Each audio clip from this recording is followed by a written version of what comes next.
නමෝ තස්ස භගවතු වරහතු සම්මා සම්බුද්දස්ස කාන්තිච සෝව චස්සතා සමනානංච දස්සන කාලේන ධම්ම සාකච්ඡා අද වටින මංගල කාරණා තුනක් ගැන අපේ අවධානය හිමිදිරි උදෑසන යොමු කරමු. අපේ හැමදෙනාටම අවශ්‍ය කරන එකක් තමයි ඉවසීම. කාන්තිච කියලා කිව්වේ ඉවසන්න. ඉවසන කෙනාට තමයි සැනසීමක් ලබා ගන්න පුළුවන්කම තියෙන්නේ. සමහර වෙලාවට බලන්න මේ උදේ පාන්දර ගෙදර ඉවසීම නැති වුණොත් එහෙම කරන්න බලාපොරොත්තු වෙන වැඩ ටික ඔක්කොම මහා අවුල් සහගත තත්වයකටපත් වෙනවා. සමහර වෙලාවට උදේ පාන්දර ස්වාමියා මොකක් හරි කියනකොට බිරිඳට කේන්ති යන්න පුළුවන්. බිරිඳ මොනවා හරි කියනකොට ස්වාමි දිනට කේන්ති යන්න පුළුවන්. දරුවෝ මොනවා හරි කියනකොට අම්මා තාත්තා කේන්ති ගන්නවා නම් අම්මා තාත්තා මොනවා හරි කියනකොට දරුවෝ කේන්ති ගන්නවා නම් ඒ ගෙදර ඉවසීම නැතිකම නිසා ගොඩක් ප්‍රශ්න ඇති වෙන්න පුළුවන්. නමුත් අපි නිතර ඉවසනවා නම් ස්වාමි දිනේට ස්වාමියා මොනවා හරි කියනකොට ස්වාමි දිනේ ටිකක් ඉවසනවා නම් ස්වාමි පුත්‍රයාට ස්වාමි දිනේ මොනවා හරි කියනවා නම් කලබල වෙන්නේ නැතුව ඉවසීමෙන් කටයුතු කරනවා නම් ඒ ගෙදරට ලොකු සැනසෙල්ලක් තියෙනවා. අද අපේ සමාජයට ඉවසීම නැහැ. මාධ්‍ය දිහා බැලුවත් ඉවසීම නැහැ. සමාජය දිහා බැලුවාම ඉවසීම නැහැ. දේශපාලන ශාස්ත්‍රය දිහා බැලුවාමත් ඉවසීම නැහැ. ආගමික පරිසරය දිහා බැලුවාමත් ඉවසීම නැහැ. මේ ඉවසීම නැති නිසා අද හුඟක් තැන්වල ප්‍රශ්න ඇති වෙලා තියෙනවා. රටවල් වල අතර බොහෝම භයානක විදිහට අවියායුධ හරඹයන් පේන්න තියෙනවා. මිනිස් ජීවිත විනාශ වෙනවා. අපේ ඉවසීම නැති නිසා ස්වභාව ධර්මය පවා අපිට එරෙහි වෙච්ච තැන් අපිට පේන්න තියෙනවා.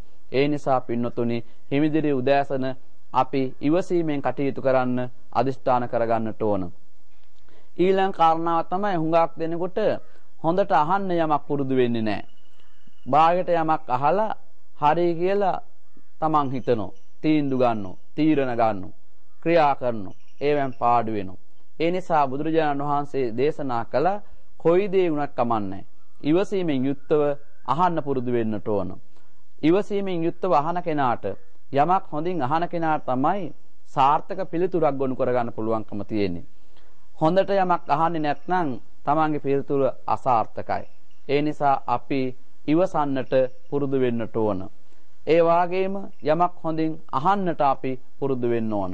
අපි යමක් හොඳින් අහනකොට අපිට ඒ පිළිබඳව මන අවබෝධයක් ඇති කරගන්න පුළුවන්කම තියෙනවා. මේ ශාසනයේ රහතන් වහන්සේලා පහළ වුණේ ඉවසීමෙන් යමක් අහපු නිසා. ඒ නිසා යමක් හොඳින් ඉවසීමෙන් ඇහුවා, අහන දේ ධාරණය කරගත්තා. ධාරණය කරන අනුව උන්වහන්සේලා ක්‍රියා කළා. ඒ නිසා රහතන් වහන්සේලා විශාල වශයෙන් පහළ වුණා.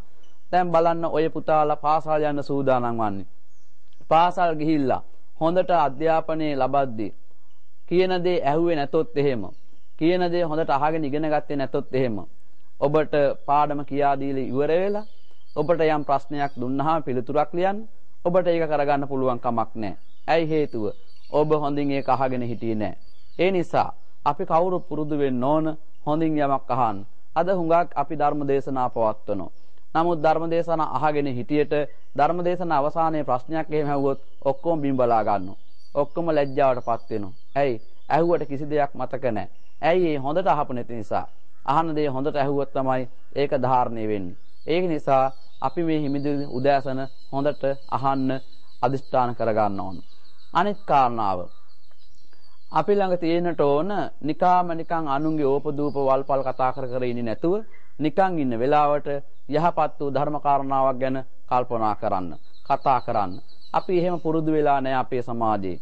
අද අපේ සමාජයේ එහෙම පුරුදු වෙච්ච නැති නිසා අපි අද හුඟක් අනුන්ගේ ඕපදූප හොයනවා. බුදුදහම අනුන්ගේ ඕපදූප හේවීම එච්චර ආගේ කොට සලකලා නැහැ. බුදුදහම පැහැදිලි කරන්නේ තමන් ගැන තමන් හොයනවා නම් වටිනෝ. යහපත් දෙයක් කල්පනා කරන්න, කතා කරන්න වෙලාවක් නැත්නම් නිස්සද්දව තුන්හිම් භූතව වාසය කරන්නයි දේශනාවේ සඳහන් වන්නේ. ඒ නිසා අපි ධර්මයේ පිළිබඳව ශ්‍රවණය කරන්න අදිෂ්ඨාන කරගන්නට ඕන. ධර්මයේ පිළිබඳව සාකච්ඡා කරන්නට කටයුතු කරන්නට ඕන. අපි එහෙම කළොත් එහෙම අපේ ජීවිත සාර්ථක වේවි. ඔය මංගල සූත්‍රයේ තියෙන කාරණා සියල්ලක්ම දිහා බැලුවාම පින්නතුනි හරිම වටිනවා. ඔය මංගල සූත්‍රයේ තියෙන හැම කාරණාවක්ම අපේ ලෞකික ජීවිතේ වගේම ආධ්‍යාත්මික ජීවිතේ සම්පූර්ණයෙන්ම සාර්ථක කරගන්න බුදුරජාණන් වහන්සේ දේශනා කළා තියෙන්නේ. ඒ නිසා අපි ඔය ධර්මයේ පිළිබඳව ශ්‍රවණය කරනකොට ධර්මයේ පිළිබඳව සාකච්ඡා කරනකොට ඔය බුදුහාමුදුරුවෝ අපේ ජීවිත සකසා ගන්න දේශනා කළ තියෙන කාරණා ගැන සාකච්ඡා කරනකොට බලන්න මොනතරම්නම් හොඳද කියලා, මොනතරම්නම් ධර්මාබෝධයක් ඇති වෙනවද කියලා, කාටවත් එකකින් හිංසාවක් වෙනවද කියලා බලන්න. එහෙම වෙන්නේ නැහැ. අපි එහෙම නොකරන නිසා තමයි අද අපි කතා කරන දේවල් වලින් සමාජයට සැක පහළ වෙලා තියෙන්නේ. සමාජයට හානි වෙලා තියෙන්නේ. සමාජය අපිත් එක්ක තරහ වෙලා තියෙන්නේ. සමාජය අපිත් එක්ක වෛර බැඳගෙන තියෙන්නේ. අපි යහපත් වූ දේවල් ගැන හිතනවා නම්, යහපත් වූ දේවල් ශ්‍රවණය කරනවා නම්, යහපත් වූ දේවල් කතා කරනවා නම් අපෙන් කාටවත් එහෙම වෙන්නේ නැහැ. අපෙන් කාටවත් අදයක් වෙන්නේ නැහැ. අපි සමාජයට සහනදායක පුද්ගලයෝ බවට පත් වෙනවා. බුදුරජාණන් වහන්සේ තුල ඉවසීම තිබුණා. බුදුහාමුදුරන්ගේ ළඟට ඇවිල්ලා බැන්නනේ. පාර වහලා බැන්නනේ. බුදුහාමුදුරන්ගේ ළඟට ඇවිල්ලා බඩදරුව අම්ම කෙනෙක් විලාසයෙන් වෙස්වලාගෙන ඇවිල්ලා බුදුහාමුදුරන්ට චෝදනා කළානේ. බුදුරජාණන් වහන්සේට ඝාතකයෙක් කියලා චෝදනා කළානේ. බුදුහාමුදුරේ කිසිවකට සැලුනේ නැහැ. බුදුරජාණන් වහන්සේ ළඟ ලොකු ඉවසීමක් තිබුණා. ඒ වගේම උන්වහන්සේගේ ශ්‍රාවක මහා සංඝයා ගැන කල්පනා කරලා බලන්න. සරියුත් හාමුදුරන් වහන්සේට තමන්ගේ මෑණියම දොස් කිව්වනේ.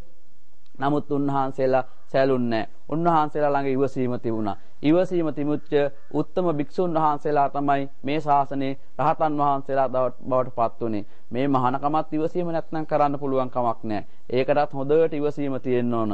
අපි ශනික තීරණ වලට ගමන් කිරීම තුලින් අපේ මහානකමට පවා සමහරලාට යම් හානි වෙන්න පුළුවන්. සමාජයට අපෙන් වදයක් වෙන්න පුළුවන්. එහෙම වෙන්නේ නැතුව අපි හැමදෙනාම ඉවසීමෙන් යුක්තව යමක් හොඳට ශ්‍රවණය කළා, ඒ වාගේම ධර්මයේ ශ්‍රවණය කළා, ධර්මයේ සාකච්ඡා කළා, අපේ ජීවිත හොඳින් සකසා ගැනීම සඳහා අපි මේ හිමිදිරි උදෑසන අදිෂ්ඨාන කරගනිමු. ඔබ හැම දිනාටම ඒ අප්‍රමාදීව කටයුතු කිරීමේ ආනිසංස බලයෙන් මෙලව ජය ගන්නට, පරලොව ජය ගන්නට හැකියාව ලැබේවා. ඉවසීම ඔබේ ජීවිතයට ආලෝකයක් වේවා. හොඳින් යමක් ශ්‍රවණය කිරීම ඔබේ ජීවිතය සාර්ථක කර ගැනීමට හේතු වේවා. ධර්මීය සාකච්ඡා කරන, ධර්මීය ශ්‍රවණය කරන, සත්පුරුෂයෝ ඇසුරු කරන්න, සමාජය ඇසුරු කරන්න ඔබට සිතුවිලි පහළ වේවා. ඒ තුලින් ඔබ මෙලව සුවපත් වේවා, පරලොව සුවපත් වේවා. ඔබේ සාංසාරික ජීවිතයම ආලෝකමත් වේවා. ඔබ හැමදෙනාටම උතුම් අමා මහ නිවන්